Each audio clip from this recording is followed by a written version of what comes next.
Hey y'all, it's Crystal here. Today we're looking at how to change colors on that foundation row. Here I'm showing you how to foundation double crochet. We'll start with our red color first. Get a slip knot on my hook, and I'm going to chain 2 to get started with the foundation double crochet stitch. So then I'm going to yarn over and insert my hook into the first chain I made to start my foundation double crochet row. Then I'll yarn over and pull up a loop. I'll have 3 loops on my hook, yarn over, pull through 1, yarn over, pull through 2, yarn over, pull through 2. Yarn over, insert my hook into the bottom where I'm holding there. Yarn over and pull up a loop. I'll have 3 loops on my hook, yarn over, pull through 1, yarn over, pull through 2, yarn over, pull through 2. And I have a separate foundation double crochet tutorial if you need that. I'm going to work up a few here before we change colors.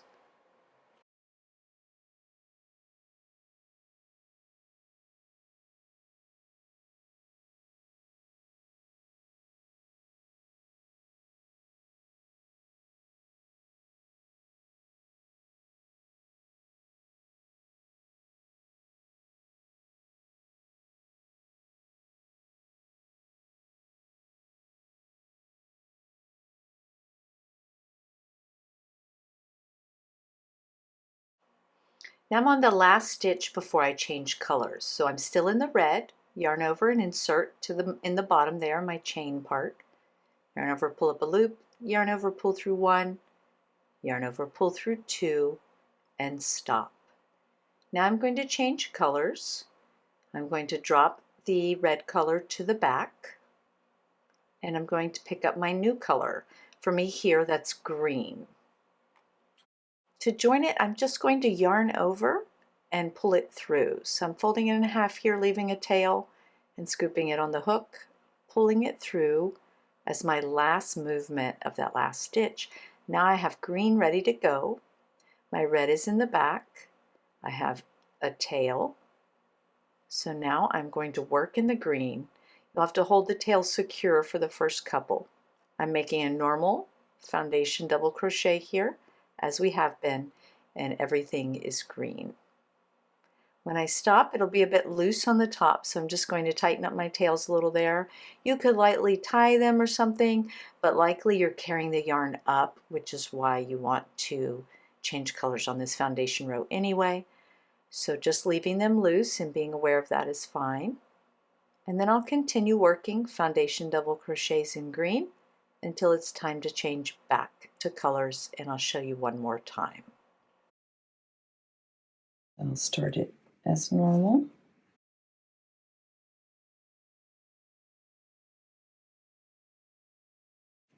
Stop before my last yarn over, drop the green to the back, which I'll pick up on row 2 and continue with.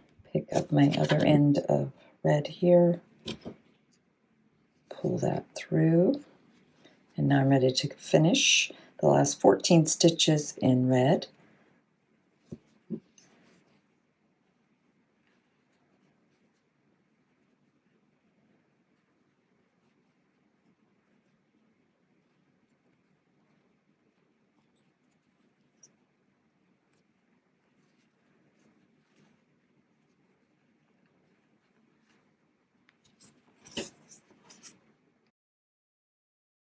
So if, like me, on this pattern, this plaid waffle stitch pattern, you are carrying the yarn up the side and up through the center there, you're going to have your tails coming down here, and then the working yarn is going up and it's attached to the balls of yarn.